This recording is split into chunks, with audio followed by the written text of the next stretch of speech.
I think society has really defined maleness as being like very dominant, being strong, being lack of emotions. Um, Smart, strong, and brave. Big, strong, like macho man that's like super like hairy, but like super like deep voice and like just very solid people. Man, tough, strong. Well, I think when a lot of people define masculinity, they think as compared to women, and for me it's a lot about as compared to a boy. And so for me, masculinity is being responsible, accountable, just knowing that people depend on you. I think it first came from my dad, in that he was the male figure in my life, and he would say things like, "What are you crying for this about?" and stuff like that. And then later on, I guess it came from like people in movies and males in movies, just like the super like macho, super like suave guys, and like in TV commercials too. For example, my grandpa's a big figure in my life. A couple of my uncles are big figures in my life. And I'd say that I always considered them to be strong, smart, brave, and people that provided for their families. And I think that that's something that I've always strived for and attempted to be like. You know, you can always be stronger, braver, and smarter. And I think that, I guess I'm always pushing myself to exceed those boundaries. Probably my parents. I think I was raised in a very feminist household. My mom helped publish a book on global feminism, and my dad, I think, was very, I guess, fiscally conservative, but very much adopted, very socially, I guess, liberal views from my mom. They're just kind of raised that way, so like I was never really pressured to be masculine. Like, What I saw is what I emulated. So where I grew up, you have to grow up quick. You have to become a man quick. I think just the physical expectations of men, like having facial hair, things like that, big muscles, they affect, things like what I wear. If I don't think my legs look masculine, I won't wear shorts or something, things like that, just how I present myself. It's definitely affected the way I act, just because from a young age I was taught to not show much emotion and to kind of treat women objectively. So I definitely say that it affected the way I acted. Gym. So I'm such a high energy person, and I've always been high energy, and my mom has always taught me to funnel my energy into exercise and stuff like that, so that I wouldn't like go crazy and be like super ADD and everything. And so I always thought that I would go to the gym whether or not it made you bigger and stronger or any of that stuff, and that would always be a part of my life. But at the same time, I think a lot of it, for a lot of people, is for getting women, I would agree. Men.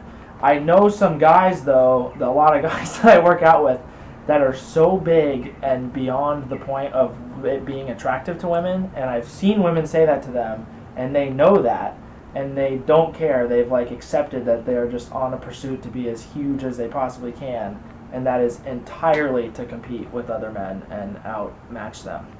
So something that I thought about recently, women are always, they're like kind of pushed by society to like take up less space and like be confined and stuff like that. And I thought that was brought to my attention in this class. And it's so funny because as soon as my teacher said that, I like look around the room and every girl, they got their legs crossed and they're like sitting like this. And I was sitting there like on the desk with like my arms flopped out, and I just kind of thought like, oh, I just kind of like went like this. Kind of felt bad about it. But I guess some of these things are just subconscious, and then the key is realizing them and understanding that they're there, and then deciding if they're wrong or not. Not from my parents. My mother was She had her head on straight. She did a good job of raising me. But when I was around, like, me and my cousins are all real close, and those are like my brothers, and I spent a lot of time with them. And I definitely felt pressure from them to like lose my virginity. I was 14 years old, and they were teasing me. I was the last of the group. We were all around the same age. I was the last of the group to lose my virginity, and it was kind of like they were pressuring me. I only did it because they were teasing me, calling me names, saying that I was feminine, or all these other things, just because I didn't lose my virginity. And I didn't realize until recently how messed up that was. I was 14 years old, and I was pressured to lose my virginity by the people closest to me. So. I mean, I think a lot of the pressure is put on by myself, and yeah, I mean, I've always tended to surround myself by people who are kind of as smart or as fit or something like that as me, both like athletically and scholastically, and I've always been an extremely competitive person. Hell, I might add that as a word.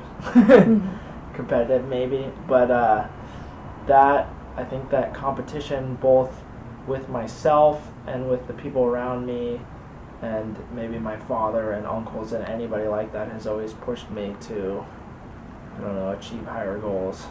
Which I don't know if I would connect. I guess I probably would connect that with masculinity, but no, there you go. Oh yeah, it definitely affects how men view and treat women. Because if you don't know, if that's all you know, that's all you're gonna do.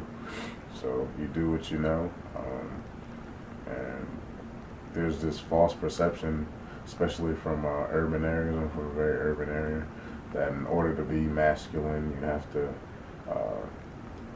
have a lot of women, and women become like notches under your belt, and it becomes a competition to see who has the most notches under their belt and stuff like that. So. But I think for a lot of people, it does kind of affect how they view or treat women.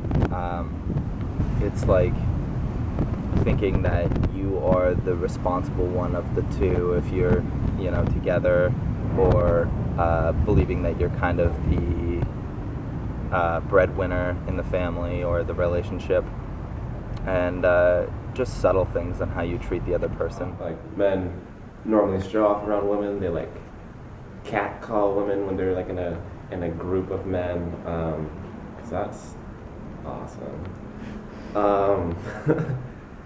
I don't know, they just want to appear macho and just overly confident because they think that that's what most females are after, and that could be true, but some of them take it to like the extreme. With competing for everything comes an equal competition that can definitely happen when it comes to women as well. I know I've definitely been involved in some sports teams or anything along the lines of that, or just really groups of men in general that kind of strive to be with as many women as they possibly can. And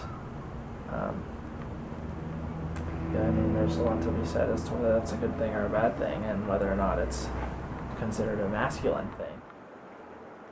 Like, coming to college, I've learned more about like what masculinity and femininity are, and how it's not like one or the other. It's like, or even a bad thing to be a male and be feminine.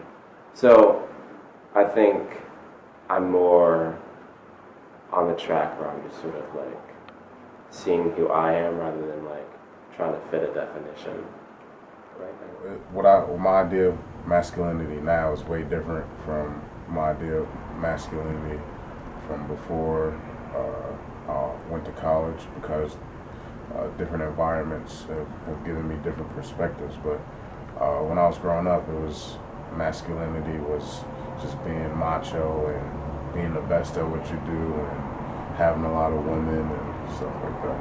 I think I'm going to split my life into two different sections. I think growing up, I was very much the guy who wasn't really into sports. I mean, they were fun. I played with my friends, but didn't really enjoy soccer or basketball, what have you. And I think that kind of affected my self-esteem growing up, just because I know like all the guys would play sports and I wouldn't be like that good at them, what have you. And then, but I think like now, like entering college, what have you, It hasn't really affected me much. I started like martial arts when I was 10. I think that kind of helped like offset. Like in my mind, it was like, like if I could fight, that's a very masculine thing. So like, who cares about sports, right? This is what really matters, and things like that. But I think at this moment, like even if I wasn't into martial arts anymore, it wouldn't really affect me as much, or wouldn't be hold as much weight in my life. I mean, I would be really open to it. I think it would be just great to kind of get that discussion out there and understand what other people think and share what I think. I have a class. You'll like this too. I have a class every Tuesday, Thursday. That's on gender and sexuality, and it's actually probably the first time I've ever talked about a lot of these things, and really actually questioned the masculinity. And I never. I don't know. These are all things, and you keep asking these questions. I've like never really thought about it. Like maybe subconsciously they connect to like some inner competition for masculinity and stuff like that. But I've always been just a competitive person. Yes, I would absolutely be interested in that.